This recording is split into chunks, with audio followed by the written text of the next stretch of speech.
Só minuto. Hello everyone, welcome to this second session of this Thursday on the mechanics area.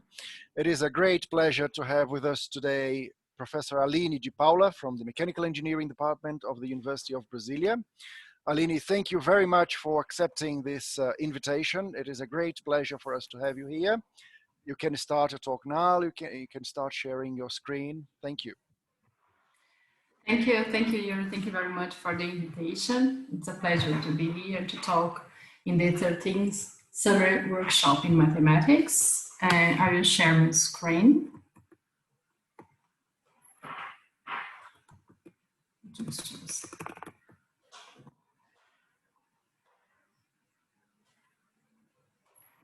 Okay, it's there, yeah.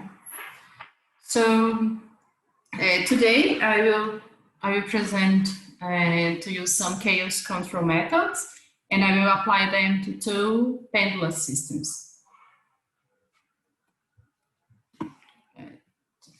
So here, my presentation will follow this point. So after a brief introduction, I will present some chaos control methods, then I will apply some of them to a nonlinear pendulum, which is the first system I will analyze. I'll present some numerical results and partial conclusions. Then I will choose the more appropriate method to control the chaos in a second system, which is a pendulum-shaker system. This system is studied in the context of energy harvesting, as I will explain later. Then I will show some numerical and some experimental results, and finally the conclusions. So I will start here talking a little bit about the chaos, the chaotic behavior, chaotic response. So I have that chaotic motion frequently appears in nature and in nonlinear dynamical systems. And the idea that the chaotic behavior may be controlled by small perturbations on one accessible parameter of the system makes this kind of behavior desirable in different applications. So the idea, the motivation of this work is to take advantage of the chaos through the chaos control in situations where the chaos appears in nature and in dynamical systems. Some important characteristics of the chaotic behavior are first the trajectory richness, which is provided by the presence of an unlimited number of unstable periodic orbits. Actually, the chaotic motion is composed by several unstable periodic orbits. So some author says that inside the chaotic behavior we have a hidden orbit. And another very important point associated with the chaotic behavior is the sensitivity to initial conditions and to tiny perturbations, which is known as the butterfly effect. So the first time it was mentioned in the literature, the author said that the flapping of the wings of a butterfly in one side of the world can cause a tornado in another side of the world. In the case it wasn't here in Brazil. There are some very interesting movies about this. The title is the butterfly effect, and they are very nice. It's a nice analogy between the chaotic behavior and the real life, so that small modifications in our decision in real life can cause completely different happenings in the future. So I think they are nice. And then the idea of the chaos control is to explore the chaos control. They explore these characteristics by stabilizing the unstable periodic orbits by using small perturbations due to these tiny perturbations, to the sensitivity to tiny perturbations. So here it's important to highlight that if we are stabilizing an orbit that is embedded in the chaotic behaviors, so one unstable periodic orbit that is part of the dynamics of the system, to stabilize it, we need small perturbations, so low energy consumption. If you want to stabilize a different orbit, it may be very similar, geometrically speaking, to an unstable periodic orbit, but if it's not an unstable orbit of the system, we need a higher perturbation. So the main point is to explore the dynamics of the system, stabilize this orbit, and by doing that, we need small energy. Here, there is a very interesting application of the chaos control methods that was done in real life. So it was in space navigation, and there was a standard, the ISEE3, that was actually, it was a space junk. There was there were two comets that was passing here, and the sonda didn't have enough fuel in a traditional orbital transfer technique to come from somewhere here to here. So what they did here, there were 3 body problems that has a chaotic dynamic associated. So they identified some unstable periodic orbits. So each color of this one here corresponds to one unstable periodic orbit of the system.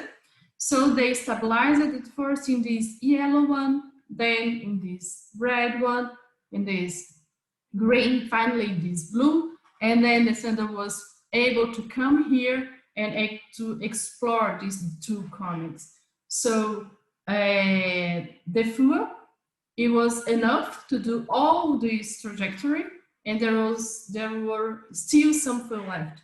So this is the beauty of the chaos control, to use low energy consumption in stabilizing the orbits. So when we speak about space navigation, the most appropriate strategy for orbital transfer, when the main issue is the use of the smallest amount of fuel energy, is the chaos control techniques. Now I will start to present here some chaos control methods. These methods are divided in continuous and discrete. The first chaos control method proposed in the literature was the OGY. It was proposed in 1990 by 3 authors, Ott, Gribaldi, and York. Gribaldi is a Brazilian researcher.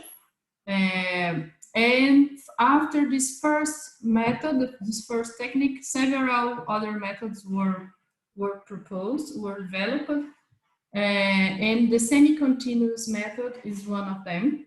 And this is one of the most important chaos control methods in the literature nowadays.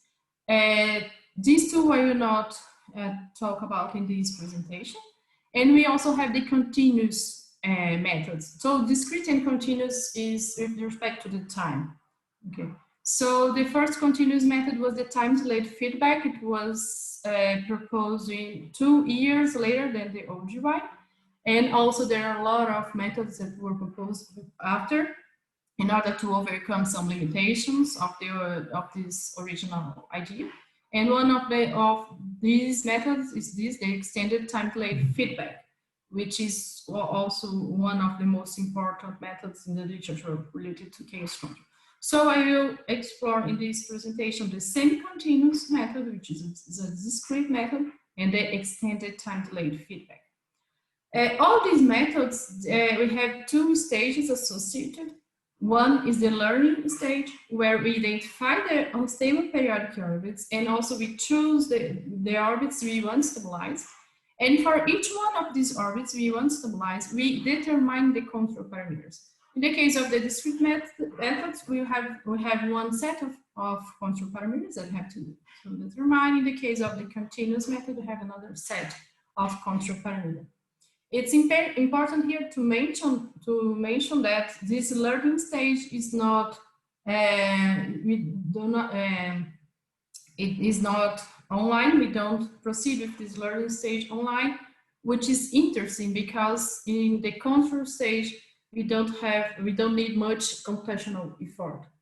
So in the control stage, we perform the actuations in the control parameter in order to achieve the stabilization. So I will start with the OGY method, which, as I said before, is a discrete method in time. So this means that we don't perturb the system at each time. So we have control sections, there we say. So every time that the system trajectories crosses this control section, we actuate over the system. So if you have, for example, an harmonically excited system, we have the periodicity of the forcing, of the external force. So we actuate over a system once each force period. So let's say I have one excitation, harmonical excitation, and the periodicity, the period of the excitation is 1 second. So each 1 second, I will perturb the system. So this is where I have the control section. The main, another important information here is that to stabilize the orbit, the unstable periodic orbit, we need that the fixed point of the unstable periodic orbit is of saddle point. So the fixed point corresponds to the point of the unstable periodic orbit in the control station, the control section. Okay? So this happens most of the times. So usually the fixed point of the unstable periodic orbits are of saddle type. So what you do, the perturbation, the idea of this method is that when you perturb the system, we proceed with this perturbation in such a way that the system trajectory falls on the stable direction of the saddle. We have a stable direction and one unstable direction. So this is the idea, always to align the system trajectory with the stable direction of the saddle point. Okay. So the formulation of the method uses a linearization. So from this linear approximation of the map, so the map is the transition between one control section to the next one. So we have a linearization in the neighborhood of the fixed point that we want to stabilize. And from this linearization, we identify the stable and the unstable directions.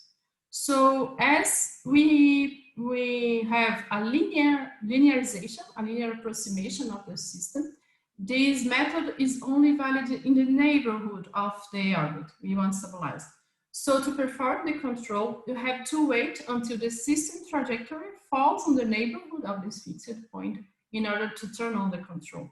When this happens, when the system trajectory is in the neighborhood, so we adjust the control parameter P here, so that the perturbation is chosen so that the trajectory falls in the stable direction, as I mentioned here in the beginning of this slide. The semi-continuous method is the formulation is very similar to the OGY method. What this method here does, it add intermediate control sections. So we have more actuations over the system. So sometimes only one control section is not enough. So we have more actuations, more control sections. Okay. So now I will present here the formulation of the semi-continuous method that actually is the same as the OGY method. We can use the same formulation. The difference is only the number of control sections that we have. So we have a map F here that says how is the transition of the system from one control section to the next one. So here I have the state of the system in one control section, and here the state of the system in the next control section. And this map depends on the control parameter position here. So we use here a first order Taylor expansion. So this is why we have a linearization of the system. And then here we have then the Jacobian, and here the sensitivity vector. So the next, this vector here, these two, this here and these two in this here, correspond to the difference of the system, the state of the system to the fixed point, to the target orbit we want to stabilize. Okay, so this is the equation we will use in the next slide. By using a singular value decomposition, here in the Jacobian, we can determine the unstable and the stable direction of the fixed point. So for each control section, for each transition of two consecutive control sections, we have to identify to obtain the Jacobian and also to identify the stable direction. Then the idea of the method, we have that this vector here must be aligned with the stable direction of the fixed point. So this is what we do here. And combined with the equation of the last slide, we obtain here this following system. So we solve this system here and obtain the control actuation that we have to provide to the controller in order to achieve the stabilization. It's important to mention that we can apply this method only from time series, because the Jacobian and the sensitivity matrix of the control parameter, they can be obtained from numerical from time series. So in this work, we have the equations of the motions of the system, but we proceeded all the analysis of all the application of the control methods only by using the time series in the learning stage. So we obtained the Jacobian and this vector here by the time series that we obtained from numerically integrating the equations of motions. Now I will talk about the continuous chaos control method. So I will apply the semi-continuous that I have this one. I will apply this method and also the discrete method here. So here we have the dynamical system, the equation of motions of the dynamical system that is modeled here by the set of ordinary nonlinear differential equations. So here, this vector here, we have the dynamical of the system without control action, and this vector B here is the control action. So in the first continuous method, the time delayed feedback, this control action, it is proportional to the difference between a delayed state of the system and the actual state of the system. So with this delayed state of the system, we have a time delay of tau. And this tau corresponds to the periodicity of the orbit we want to stabilize. So if I want to stabilize an orbit of periodicity 3, I have a delayed state of 3 seconds. So when we add here this control action, now we don't have any more ordinary nonlinear differential equations, but delayed differential equations. And these will have some consequences because when we calculate the Lyapunov exponent to identify the control parameter K.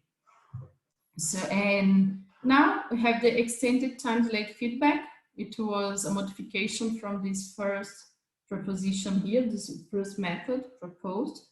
And the main difference here is that we use not only one delayed state of the system, but several delayed of the system. So here we have a sum. Here we have several delayed states of the system. And in this work, we use three delayed states of the system. So we consider the actual state, a delayed state of tau, a delayed state of 2 tau, and a delayed state of 3 tau. Here, when it's important here to mention that if you have here only one delayed state, here we are talking about the TDF. And also, if the delayed state of the system is equal to the actuate of the system, so we are in the orbit we want to stabilize, so the control action is null. So when the system is in the orbit we want, the control here automatically goes to 0. Now I will present the first system that I present here. The first system analyzed here, which is a nonlinear pendulum. we had this experimental setup. The pendulum here consists of a metallic disc with a lumped mass. Here, this is the pendulum. The system is attached here to an encoder from which we have the angular displacement of the pendulum. And also here I have a pulley here. In this pulley, we pass this set of string and spring. In one end, this set is fixed. At the other end, it is fixed. It is attached to an electric motor that provides an harmonic excitation of the system here. So we have some important geometric parameters here in order to obtain the equations of the motion motions of the system. So we have two possible control parameters in this system. So here, that's displacement here that varies the length of this spring here set, and also a displacement here. Right? So one is here, a displacement here, and the other one is here. So in this presentation, I will only show results of this control actuation here. Here we have the equations of motions of the system. So we numerically integrate these equations of motions using the first order Hunjekuta. And we in the model here we consider the dissipation of energy. We consider a combination of viscous damping and dry friction. This is important information because if you don't use both types of dissipation of energy, we don't have a good agreement between numerical and experimental results in this case. Here I have the parameters that we identified experimentally. And at first we start the analysis by constructing a bifurcation diagram. There I will try to, I will explain how we obtain this. The bifurcation diagram is constructed from the Poincaré Map, which I will explain here. So the Poincaré Map transforms a continuous dynamic system in time into a discrete system. So we have a system dimension reduction. So the idea is that we have a Poincaré section, and every time that the system trajectory crosses this Poincaré section, we have the construction of the Poincaré map. So if you are talking about a system excited harmonically, every time we have, I will come back here, I think it's easier. So here the arm, we have an harmonical excitation. The arm is like that, is here. So every time the forcing phase is one specific, we take a picture of the system. So we get the state of the system, position and velocity. So I can use as reference this arm in the vertical, which is the zero phase, forcing phase. So each time that this arm here is in the vertical, I take position and velocity. So this section would be this. So here I have the forcing angle, here 0 and so on. So every time we close one forcing period, we take that picture. This reference can be 0, 90 degrees, 180, and each angle we choose. Here I have two representations in the Poincaré map. So if you have a finite number in points here in the Poincaré map, so we have a periodic behavior, let's say, and here I have a chaotic response. Here we call this also a strange attractor. We have some special characteristics, some lamellas and so on. So to construct the bifurcation diagram, and coming back here, the bifurcation diagram, we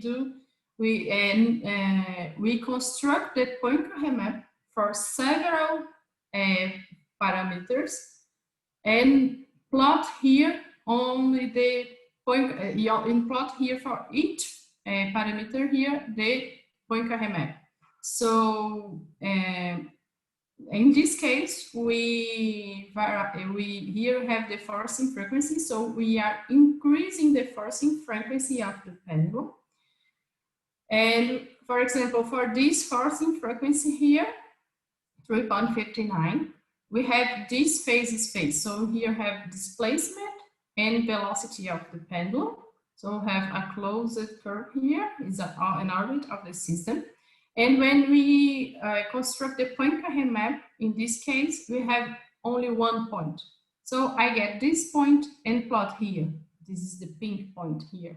I can get position or velocity. In this case, I have here a position.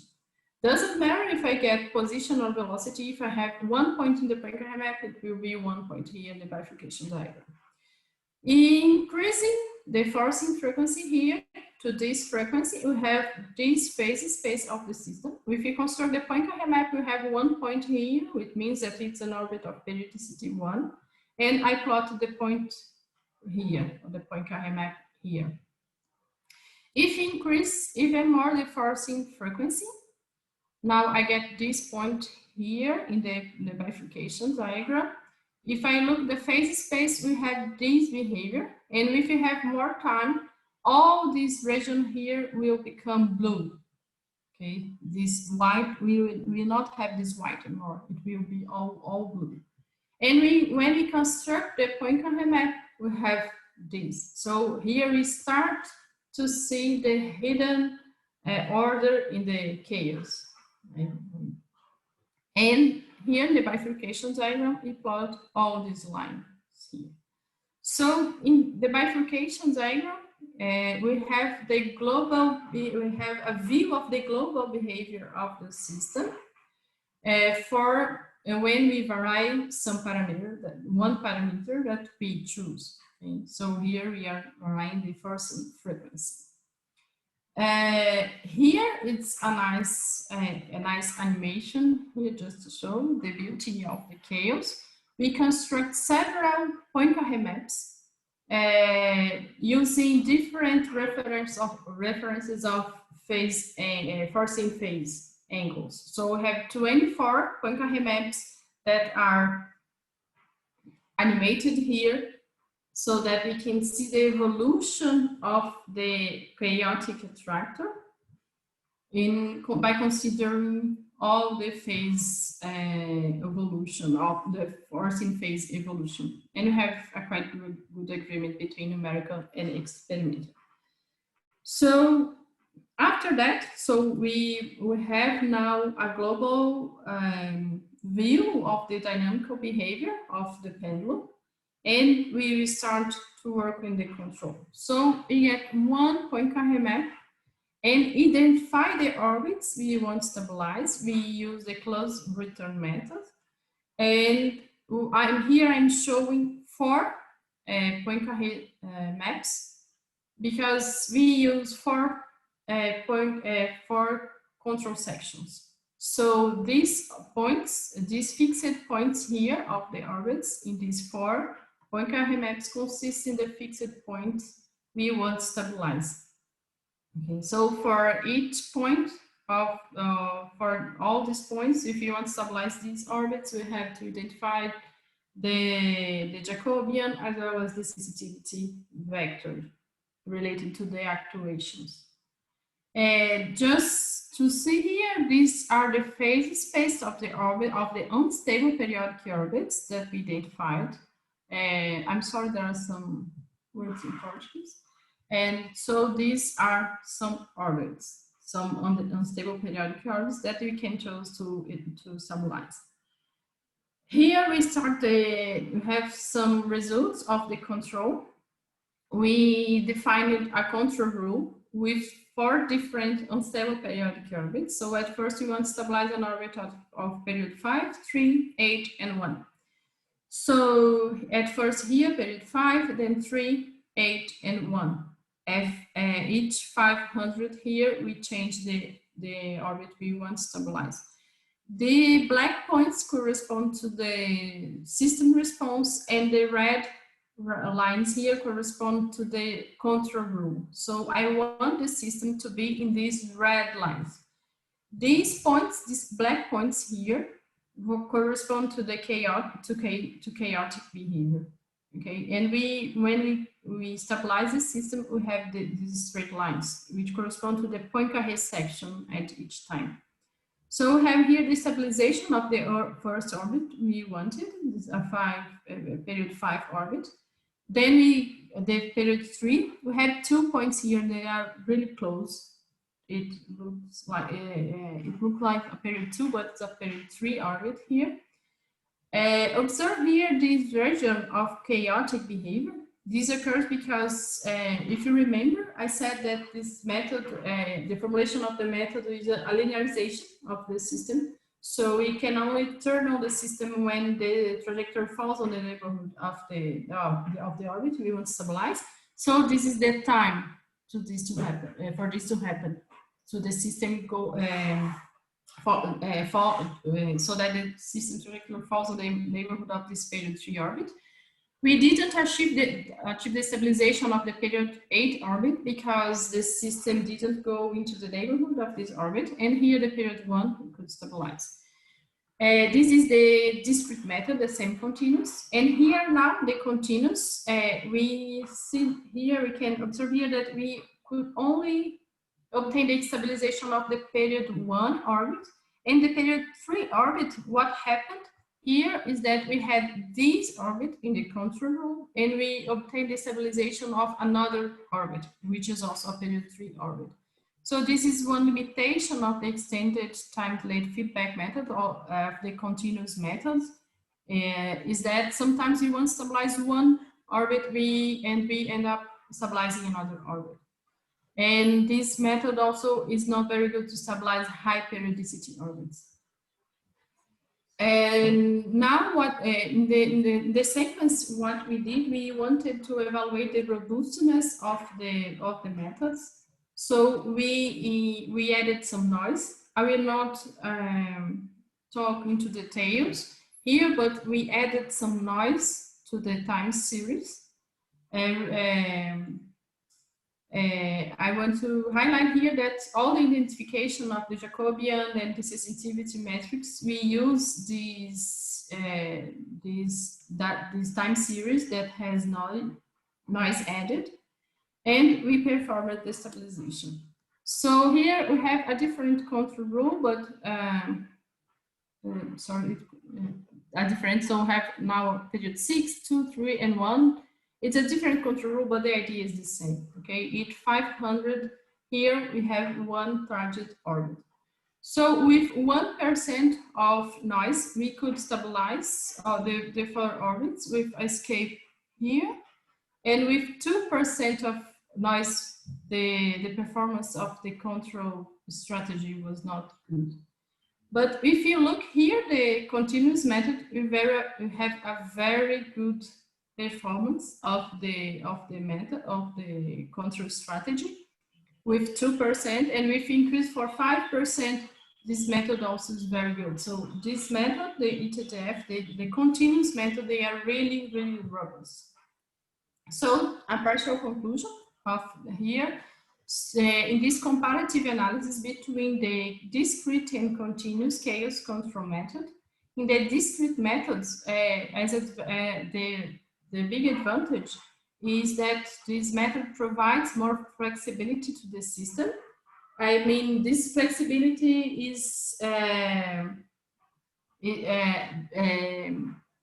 because we can stabilize different unstable periodic orbits.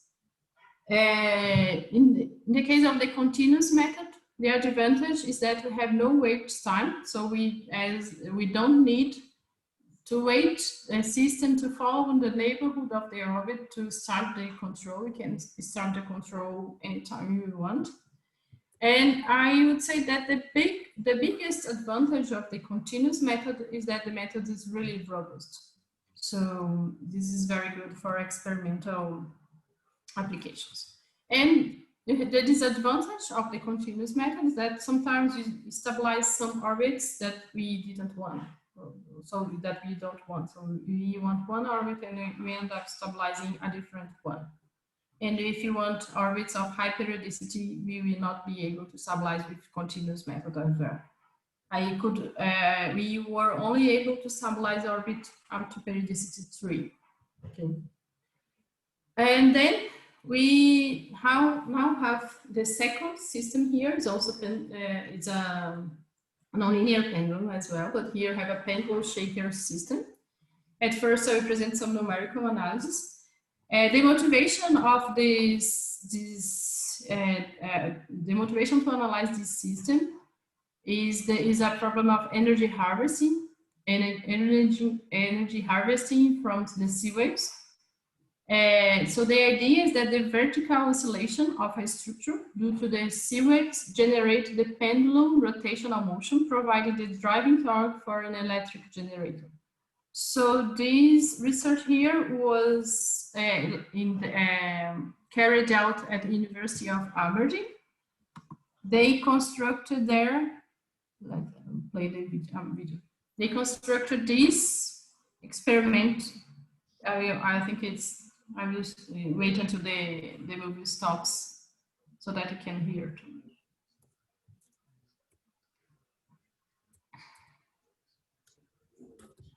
So as we saw in the video, this is a lab at the University of Aberdeen.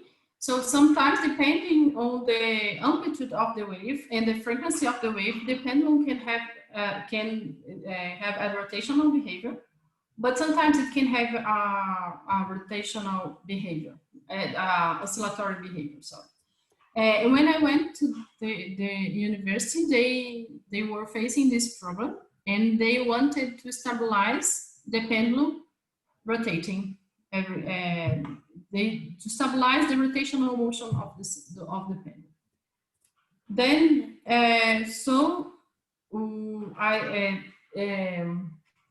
my idea was to use chaos control method. Why? Because we want to stabilize a period 1 orbit. It's only rotating, so we can use the discrete chaos control method, which are really, really robust. I deleted. I lost here my. We can, and then by using the chaos control method, we would use low energy consumption to obtain destabilization. Okay. So here is the setup that I first worked with.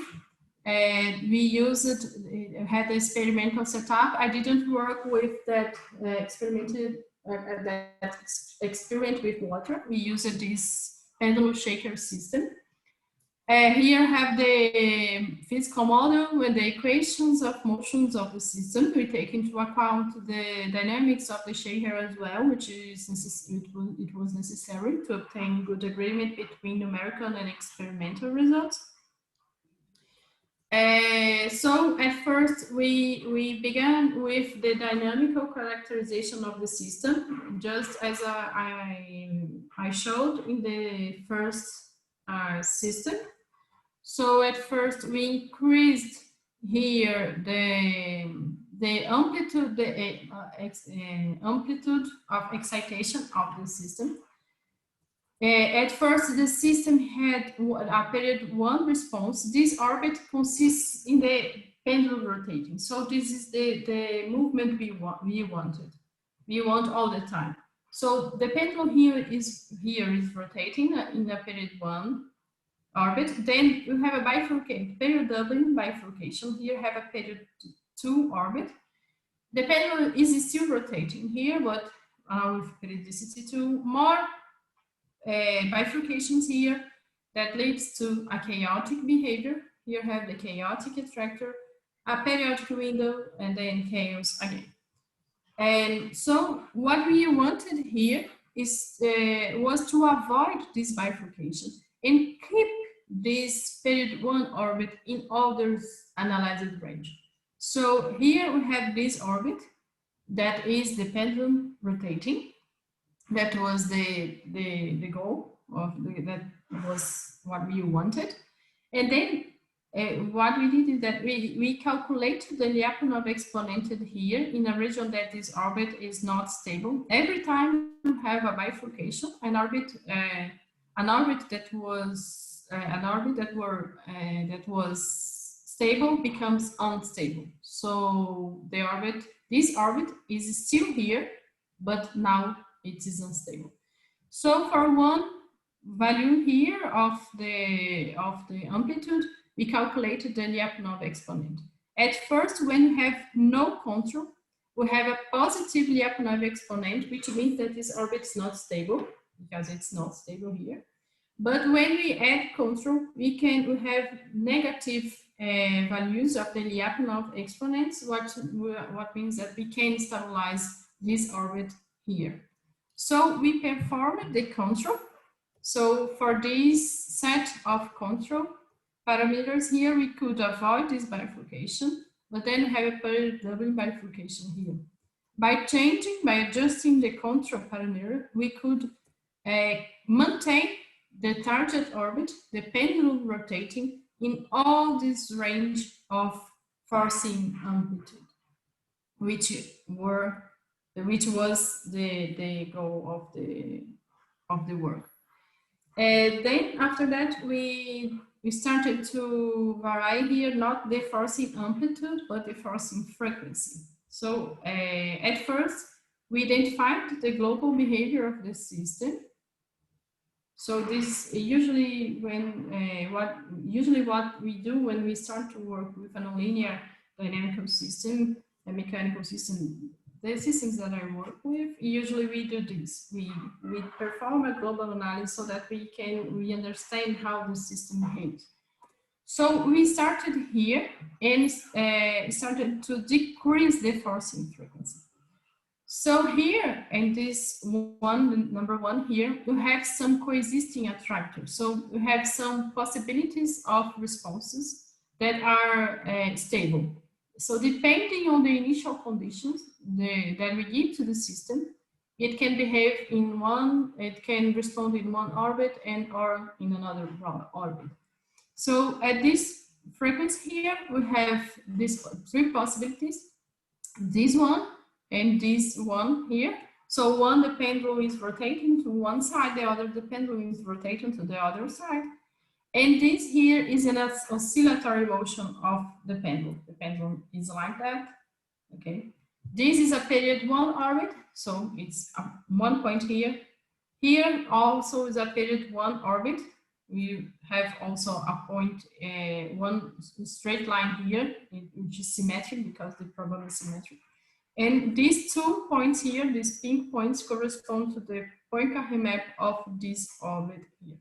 So when we decrease the forcing frequency, we have now these three coexisting attractors, this oscillatory motion of the system, of the pendulum with a higher amplitude, and two quasi-periodic behavior. And here have the Poincaré Map associated. If we reduce even more the forcing frequency, then we have here a bifurcation that destabilize the rotational behavior of the pendulum. So we worked on stabilizing stabilizing this behavior, this rotational behavior of the pendulum. So we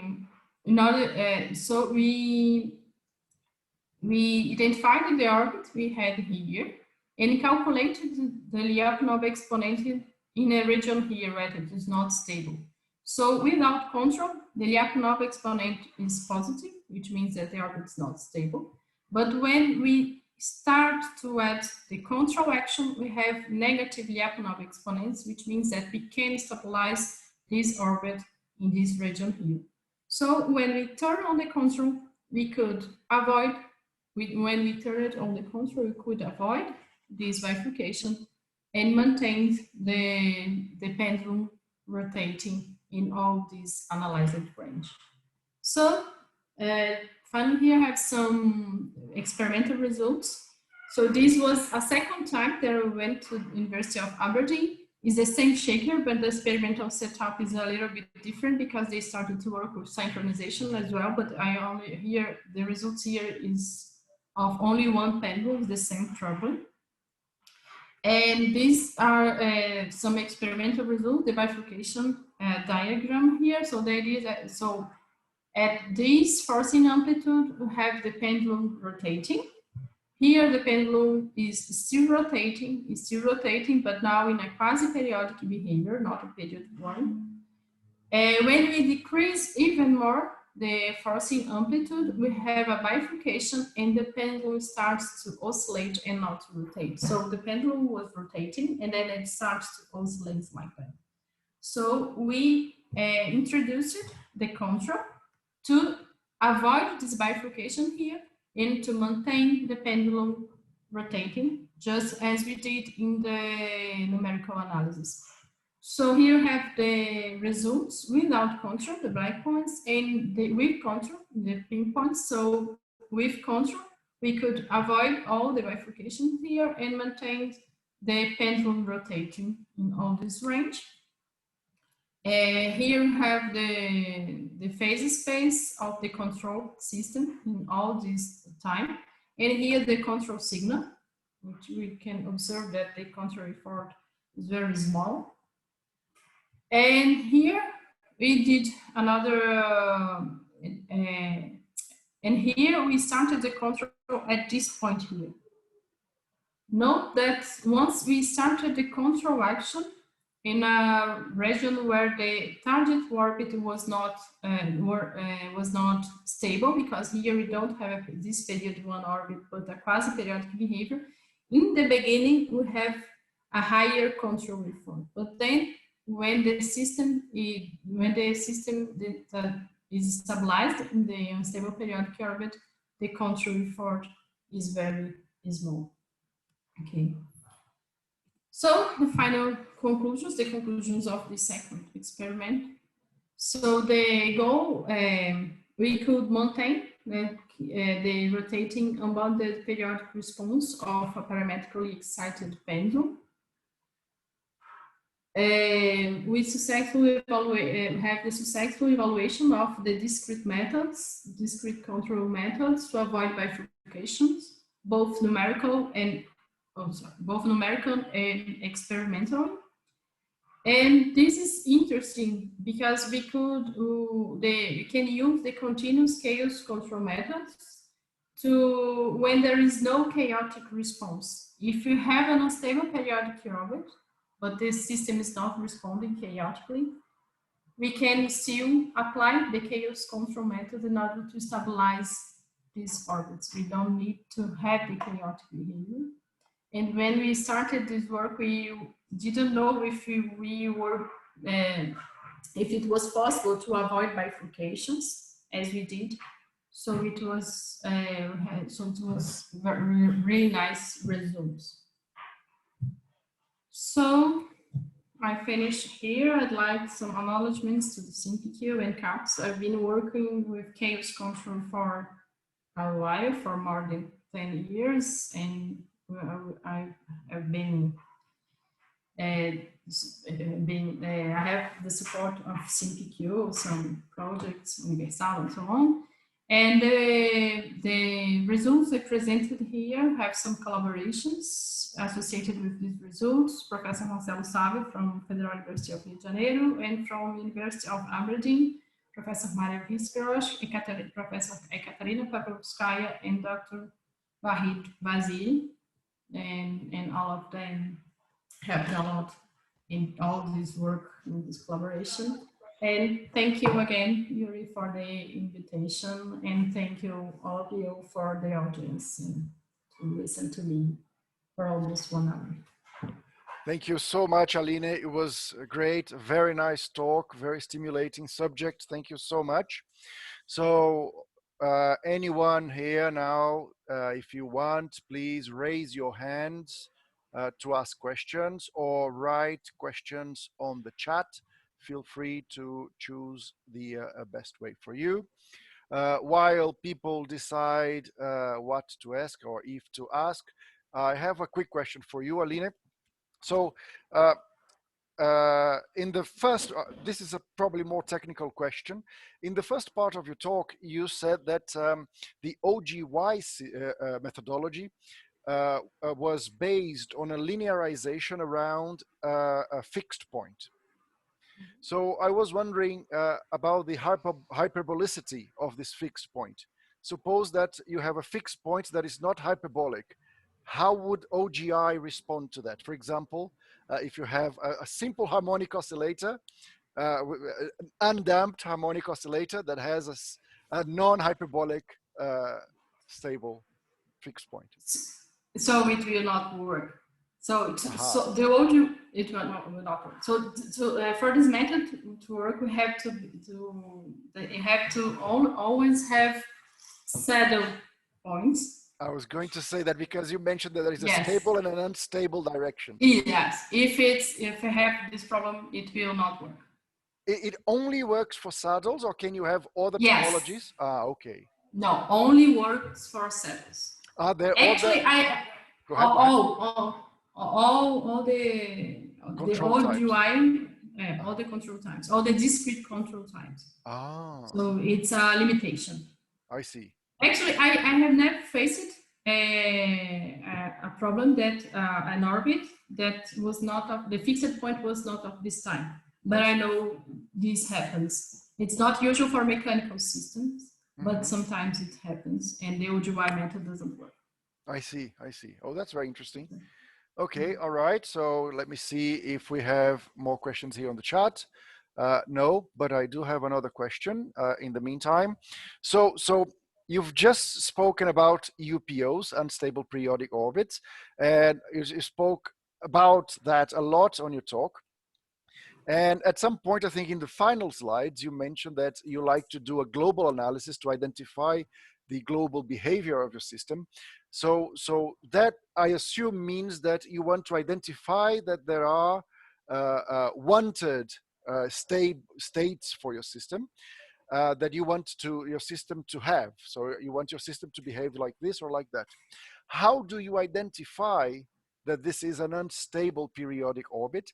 And how do you identify that there is a way following unstable periodic orbits through which your system will arrive at the final state that you want?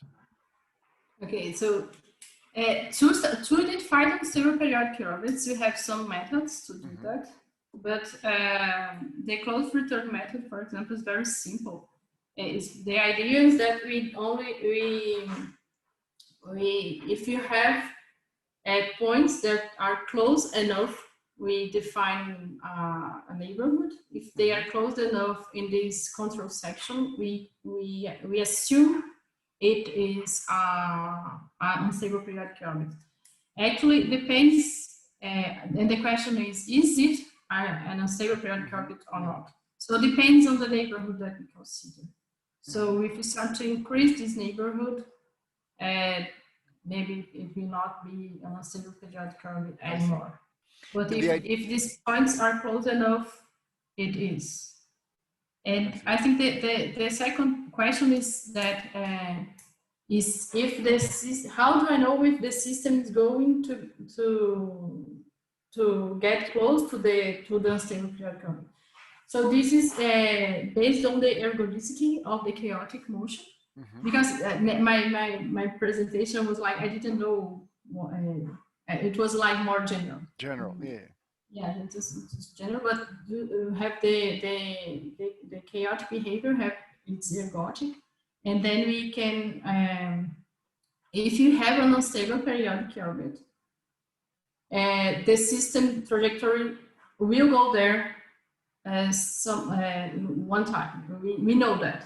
We can prove that that if you have unstable periodic orbit, we only have two ways, but sometimes the system trajectory goes there, will fall on the neighborhood of the orbit. So we can prove that for the chaotic motion, that all the unstable periodic orbits will be visited by the system trajectory. By the system at a finite time. Yeah.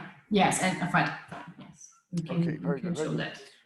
And so in your final experiment here in the where you have the two penduli, that made me think. So I was wondering that probably the first one with the waves, that was a very nice experiment.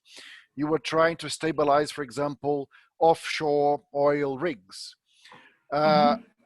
I was wondering how much energy you would have to put into the control system, and how effective is that in terms of what energy you're generating and what you're putting just to control that, to generate, to produce the oil. To maintain the rotational behavior, we don't need to put much energy because of the idea of the chaos control method, because the orbit is hidden in the dynamics of the system. So we show that what you use to stabilize is okay when comparing to the energy we'll have. The problem is how to put the pendulum rotating at the first time.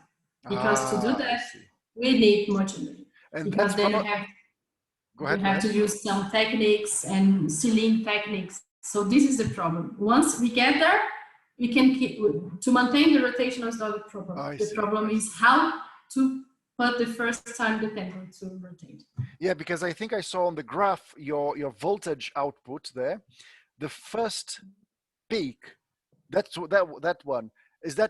Can we explain that this way? So the first peak was a major output, so 150 millivolts, and then the final ones were just small touches to adjust the. Yes, and here the pendulum was already rotating. If it was not rotating, we would need much more control effort. So this is the problem.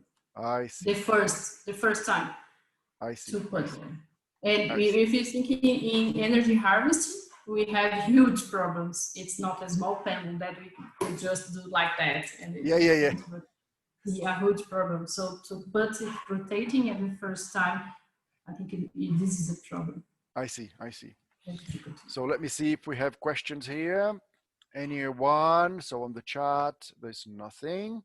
So I don't see our next speaker here, so I think I'm going to ask another question while we can. So I think yes. So you showed at the beginning of the talks a delayed differential equation model. And then I have two questions about this delayed differential equation model. The first one is, in terms of the numerics, how do you start? What are the initial conditions for this delayed differential equation model? Yeah. And then the second question is, so in real life, when you control a real life mechanical system, your machines will have inertia. They will have a delay when they receive the command to actuate on the system. Can you model can you improve your mathematical models with that delay of the actuators as well? In terms of this model, we did that. It's okay. We also modeled some actuations using the temperature in shape memory alloys that have a time response, and we have very good results. The control was we had success in the stabilization. And related to the delayed differential equations, we have two options. Sometimes we use a Taylor expansion, to have this approximation of the states that we don't have in time. But once here you have, it's a control action, we can also only wait. We don't start the control action in the beginning. We wait until we have this delayed state and then we start. But what we observe that it doesn't make much difference if you start or if you wait until you have the state, or if you use Taylor expansion approximation. I see. Okay, all right. So Aline, once again, that was a very nice, fascinating talk. Thank you so much for coming, for accepting our invitation. It was very kind of you. So if you want to say something before we finish, very welcome. I just want to thank you again for the invitation and for everybody that is here. Very good, very good. So thank you very much. So I think you can stop sharing your screen. Yes. Let me switch off